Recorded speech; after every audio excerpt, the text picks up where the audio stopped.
आज का दिन शुरू तो एक सादा सा दिन से ही हुआ, लेकिन ये एंड एक खूबसूरत सरप्राइज़ पे हुआ। क्या कभी आपके साथ भी ऐसा होता है कि एक सिंपल सा डे स्पेशल बन जाए? तो आज के इस वीडियो में मैं दिखाऊंगी आपको रमज़ान रूटीन और साथ ही साथ बात करेंगे इस स्पेशल डे के बारे में। अस्सलाम वालेकुम, मरहबा बिकुम, कैसे हैं आप सब? उम्मीद करती हूँ मेरे देखने वाले सबके सब ठीक ठाक होंगे, जहाँ पर भी हों अल्लाह की हिफाजत में रहें। अच्छा, हम औरतें चाहे वो हाउस वाइफ हों या वर्किंग वूमेन, घरों के कामों से कभी भी अपनी जान नहीं छुड़ा सकती। तो इसी के साथ मैंने अपनी डे रूटीन स्टार्ट की होम क्लीनिंग के साथ, और उसके बाद आगे जी मैं किचन समेटना हम औरतों के लिए किसी टास्क से कम नहीं होता, ख़ास तौर पर रमज़ान में, क्योंकि अफ्तार और सहर के बर्तन इतने इकट्ठे हो जाते हैं। और मुझे तो लगता है कि जब तक हम औरतें घर के साथ साथ किचन जो हमारा मेन पार्ट है इसको क्लीन ना कर लें तब तक सुकून नहीं आता। और बर्तन वैसे भी जब तक ना धुले हों तो आप किचन की जितनी मर्ज़ी क्लीनिंग कर लें, आपका किचन साफ़ ही नहीं लगता। तो मैंने यहाँ पे सबसे पहले बर्तनों को क्लीन किया। खैर सच बताऊँ तो बर्तन क्लीन करना मुझे कोई ख़ासन पसंद नहीं है, बट क्योंकि ये हमारी रूटीन है, हमारा पार्ट है, तो हमें ये क्लीन करने पड़ते हैं। और समटाइम मैं सोचती हूँ कि जितनी स्पीड से हमने ये क्लिप ऐड किया होता है, काश इतनी ही स्पीड से ये बर्तन वॉश हो जाया करते, लेकिन ऐसा पॉसिबल नहीं है।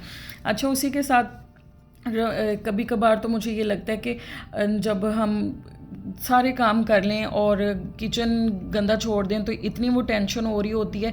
और मुझे तो गंदा किचन बिल्कुल भी मतलब बर्दाश्त नहीं है। मैं जब तक घर का मैं काम बाद में स्टार्ट करती हूँ, सबसे पहले मुझे ये होता है कि मैं अपने किचन समेटूँ, बर्तन क्लीन करूँ। और जब किचन और बर्तन समेट लेना तो हम औरतें वैसे ही रिलैक्स हो जाती हैं कि अच्छा, हमें लगता है कि हमारा आधा काम तो सिमट चुका हुआ है।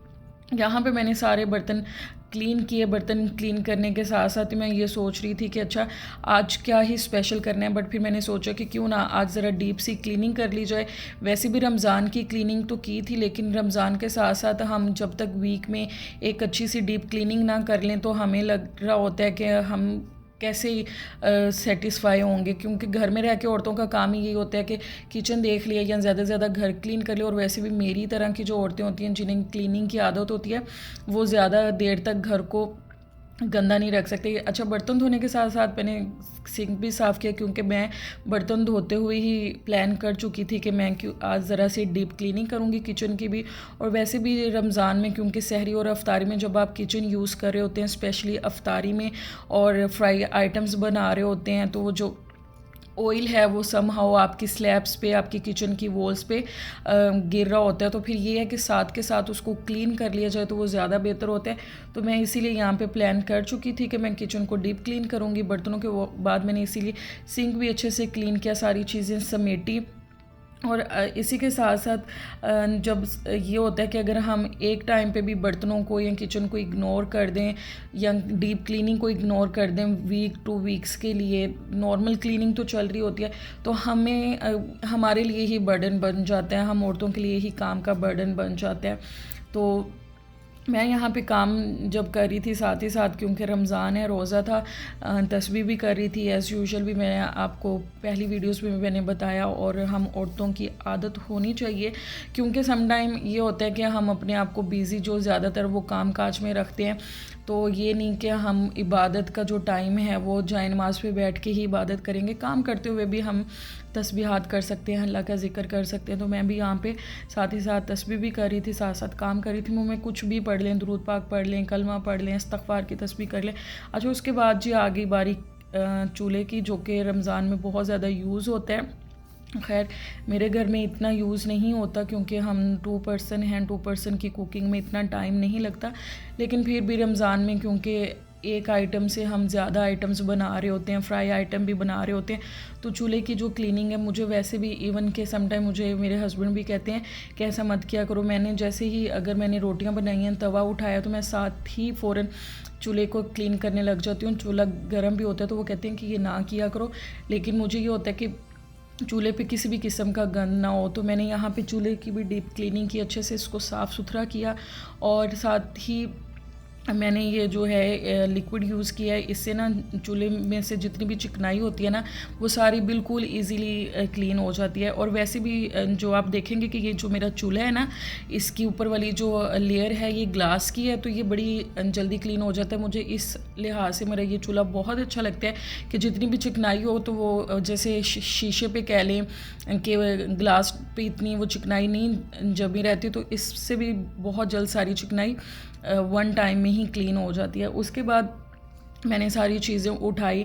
चूल्हे के पास जितनी भी चीज़ें पड़ी होती हैं मैं उसको, मेरी वैसे भी रमज़ान के अलावा भी आदत है कि मैं उसको वीक में एक दफ़ा लाजमी डीप क्लीन करती हूँ, क्योंकि चूल्हे के इर्द गिर्द जितनी भी आइटम्स पड़ी होती हैं, समटाइम आप पराठे बना रहे हैं या फ्राई आइटम्स बना रहे होते हैं, तो जो ऑयल के वेपर्स हैं ना वो सारे चीज़ों पर गिरते हैं, और फिर वो चीज़ें अगर आप उसको साथ ही साथ क्लीन ना करो तो ऑयली होना शुरू हो जाते हैं। जैसे ये हमारे बॉक्सेस हैं या जितने भी डिब्बे पड़े होते हैं छोटे छोटे, जितनी भी ज़रूरत की चीज़ें, तो अगर आप इन्हें इग्नोर कर दें तो ये बहुत ज़्यादा ऑयली होना शुरू हो जाते हैं, इनके ढक्कन बहुत ज़्यादा ऑयली होना शुरू हो जाते हैं। तो मैं इनको साथ साथ क्लीन करती हूँ ताकि ये ऑयली ना हो, और जब ऑयली होना शुरू होते हैं तो डस्ट भी इनके ऊपर जमना शुरू हो जाती है।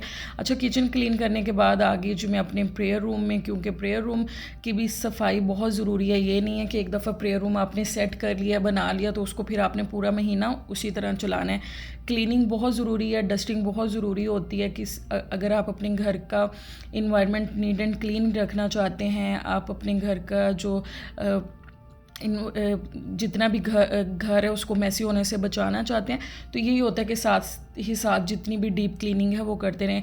अपना बेडरूम साफ़ किया, किचन साफ़ किया, प्रेयर रूम साफ़ करने के बाद मैंने यहाँ पे मॉब लगाया, और मेरा जो फ्लोर है वो वाइट है। इसको क्लीन रखना एक बहुत बड़ा टास्क होता है मेरे लिए, और मैं यहाँ पे फ्लोर क्लीनर भी यूज़ करती हूँ। समटाइम बहुत ज़्यादा जब मैसी हो जाए तो मैं इवन के समटाइम सरफ़ से भी इसको क्लीन कर लेती हूँ। तो अच्छा, उसके बाद किचन साफ़ करने के बाद मैंने यहाँ पे स्प्रे कर दिया किचन में, क्योंकि समटाइम मक्खियाँ वगैरह या कुछ इस तरह के कीड़े मकोड़े से बनना शुरू हो जाते हैं, तो मैं साथ ही साथ क्लीनिंग के बाद स्प्रे लाजमी करती हूँ ताकि इस तरह का कोई भी इशू घर में बने ही ना। उसके बाद मैंने बेडरूम में अपना जी स्प्रे किया, रूम स्प्रे किया, ताकि एक अच्छी सी खुशबू आ सके। और उसके बाद आई जी मैं नमाज़ पढ़ने के लिए प्रेयर रूम में। प्रेयर रूम में नमाज़ पढ़ने से पहले मैं हमेशा करती हूँ कि अपनी जो फेरी लाइट्स हैं, ये जो छोटी छोटी लाइट्स हैं, इनको मैं ऑन करके बड़ी लाइट ऑफ़ कर देती हूँ और अच्छी सी डिम लाइट में नमाज़ पढ़ती हूँ। अच्छा, उसके बाद ये डे स्पेशल कैसे बना? ये डे स्पेशल ऐसे बना कि मेरे हस्बैंड ने सरप्राइज़ किया हुआ था एक इफ्तार डिनर, जो कि मुझे नहीं पता था। मैं तो घर के काम काजों में बिज़ी थी। वो आए, फिर हम लोग रेडी हुए और हम लोग इधर आ गए डिनर करने के लिए। ये एक बुफे सिस्टम था, मोर देन 15 डिशेस थी, और ओवरऑल खाना बहुत अच्छा था। यहाँ पे गुलाब जामुन, जलेबी और बिरयानी, पुलाव, बारबेक्यू, बहुत सारी आइटम्स थी। बट अफ्तार के बाद कितना सा ही खाया जा सकता है, वही एक मिनिमम जैसे आप घर में खाते हैं। तो यहाँ पे खाना ओवरऑल अच्छा था, और मैं आपको सारी डिशेस भी दिखा रही हूँ कि कौन कौन सी आइटम्स थी। हम लोग आए थे बारबेक्यू टू नाइट। अगर आप लोग जद्दा सऊदिया में रहते हैं तो आप भी यहाँ पे आकर इफ्तार कर सकते हैं। और उसी के साथ साथ जी यहाँ पे हमने अपनी प्लेट रेडी की। प्लेट रेडी करके हम लोग अपनी सीट पे गए, और वैसे भी जो था ना, हम लोग आउटडोर बैठे थे। जद्दा का वेदर बहुत अच्छा था, बहुत अच्छी हवा चल रही थी, और यहाँ पे अब कर रहे थे जी अफ्तारी का वेट, अजान होने वाली थी। ये देखें, बहुत अच्छा इन्वायरमेंट था। इनकी इंडोर भी सीटिंग थी, आउटडोर भी सीटिंग थी, बट हम लोग आउटडोर बैठे थे क्योंकि वेदर बहुत अच्छा था। उसी के साथ साथ डिनर करने के बाद हम लोग निकले घर वापसी के लिए। घर पहुँचे, अल्लाह का शुक्र अदा किया। और इसी के साथ अगर आपको वीडियो अच्छी लगी हो तो एक अच्छा सा कमेंट करें, लाइक करें, और वीडियो को ज़्यादा से ज़्यादा शेयर करें। अपना बहुत सारा ख्याल रखिएगा। मिलेंगे नेक्स्ट वीडियो में, तब तक के लिए इजाज़त दीजिए। अल्लाह हाफिज़, टेक केयर, बाय।